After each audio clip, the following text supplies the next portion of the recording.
Hello guys, what's up? In this tutorial we will talk about SketchUp 2024, how we can work with it for beginners. So let's get to work.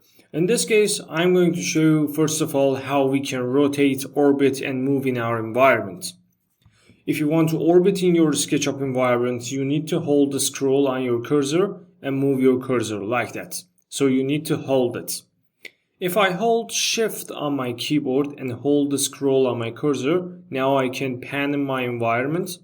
And if I hold the scroll and I hold Control on my keyboard, I can dive into my models like that in the diagonal camera setting. So this is the SketchUp 3D modeling environment. You have three access points. First one is the green axis, second one is the red, and third one is the blue option, which is the Z position drawing for you in here. You have large toolbox in here and you can manage it like that. If you are the first user of SketchUp 2024, maybe you see this item in here, which name is Getting Started, like that. So I'm going to work with it. It doesn't matter how you want to work with it. You only need to click on it and move it to this part of your job. If you don't like it, you can click on this option in here and close it. Click on the large tool set in here. Large tool set will be activated for you and you can move it to this part of your job and it will automatically set with your environment. For the drawing and selecting, you have multiple ways. First one is about selecting. For example, you want to select one object or something in your 3D model. You only need to click on it. Left click. If you double click on it, if it's the group or component, it will open for you and you can edit all the setting or select one of them like that. So if I hold right click like this, you can see a tenant info, erase option, hide option, lock option, component, explode, select, reload, save as, change access and some other things like that. For example, we want to remove this object from here. So I'm going to right click and click on the hide or erase. I can click on the erase in here and it will be delete for me, very simple and easy. Click on the window, come to the model info, and before you start your 3D modeling, you need to change your unit setup. So click on the units in here and now we have meters unit in this place. So you can click on it and change it to the centimeter like that, very simple. Click on the statics. In here you have some purge and unused options. So you can click on the purge unused and SketchUp will get lighter file for you. If you want to save your job before starting your modeling process, you need to press Ctrl plus S on your keyboard and you can save it on your documents. For example, test file 1 and press save in here. Before I click on the save option, in the SketchUp 2024, if you click on the Save As type, you can see other versions of SketchUp. It means that if you create some file with the SketchUp 2024 format, all other versions of SketchUp can open it, very simple and easy. So don't worry about it. Click on the Save option. Your first file will be generated for you. Now time for modeling. For example, I want to model some simple tiny house, completely for beginners. So click on the rectangle box in here. Now your cursor change to the rectangle shape in here. I will move my cursor near to the origin point, left click and start drawing my rectangle like that. If I hold Shift, I can draw some completely equal square in here. So it completely depends on you. I want to draw some rectangle with some dimension, for example, 6 meter, it means 600 centimeter to 600 centimeter. And how I can type it, you need to type your number in here. For example, 600, press comma on your keyboard, click on the space, 600 again and press enter. Now you have one new box in here. So I need to extrude it, but I don't know how I can do this work. Click on the push or pull option in here. Move it to the upside. For example, the height of this cube is about 400 centimeter. And now I want to add some other shapes like the roof in here. My roof is the triangular, so I don't know how I can do this work. Now time for moving forward to the selecting tools. Click on the selection. Don't work with the lasso select in here. It's not really useful right now. Maybe I should talk about it in the next tutorials. I only show you functional and useful tutorials about the SketchUp. So click on the select. Select is activated for you.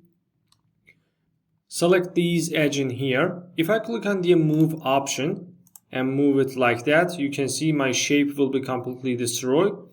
Or I can create some new shapes like this, or move it on the blue axis like that. So it's completely normal, but right now I don't want to move it. I want to take a copy of it. So click on the move option, and if you want to copy some object in SketchUp, you need to press Ctrl. Plus icon will appear for you on your cursor. Move your cursor on the endpoint, left click, and take a copy on the midpoint like that. So I have another edge in the middle point of these faces. So I'm going to select it, click on the move option, and right now I want to move it on the blue axis or negative blue axis. It completely depends on you. I prefer to do this work. For example, the distance is about 300 centimeter like that, and this is my house body. So I want to talk about how we can create some walls and offsets for our job. So this time we will talk about offset tool. Offset tool in here on the large toolbox in this place. If you click on the offset tool, you can adjust some new offsets for your house, for example in 20 centimeter distance. And if you want to repeat this offset in this face, you only need to double click on that one, and SketchUp will memorize your previous numbers and selections. Something like this. So this time I want to take an offset of these frames of my house. So I'm going to triple click on this face. The face and edges selected for me. And now I want to show how we can deselect our objects. Hold Shift on your keyboard and one click in here and another one on this edge in here. And these face and this edge deselected for me. Now I have these selected edges. Click on the offset tool and take another offset, for example, about 20 centimeter, and everything is fine for us. Click on the push or pull, push it to the back side a little bit, something about 20 centimeter. Now I want to show how we can draw some door for our job. Click on this option, which is the tape measuring tool in here. Click on it and take one tape measure tool about 80 centimeter and another one about maybe 150 centimeter. Another tape measure about 280 centimeter. And now we have our door frame in here. Click on the rectangle, draw a rectangle like that, and click on the push or pull and push it to the back side about 20 centimeter like this. You can select these lines and delete them, very simple and easy, and your work will be done for you. As you can see, it worked really great and nice, and you can draw these type of models very simple and easy. And I think final thing that I can talk about it maybe is about dimensions.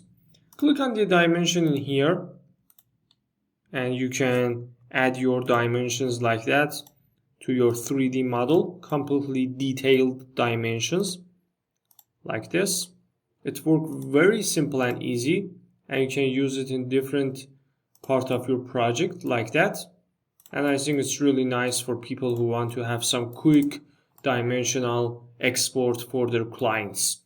So I'm going to click on the dimension again from this point to this point, only for adding some details like that. And I think it's enough. Press Ctrl S.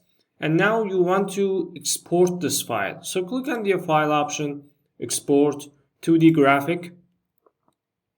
It takes a little bit of time, and after that you have this menu in here. I want to select desktop. I don't want JPG format, so I'm going to save it as the PDF. Test file number 1 is okay. If I click on the options, you can work with scales. If you are architecture, you will know them completely useful, so I don't think it's really necessary to talk about it. Click on the OK in here and click on the export option in this place. It takes a little bit of time. Let SketchUp calculate all the setting. Come to the desktop and And I think in here we will have some test file number 1. If I open it, this is my PDF format in here. I hope you enjoyed this video, guys. If this tutorial is useful for you, please like and subscribe our YouTube channel. Thanks for your time. Thanks for watching. If you want to learn SketchUp completely useful, you can watch this video at the end screen of this video, and goodbye.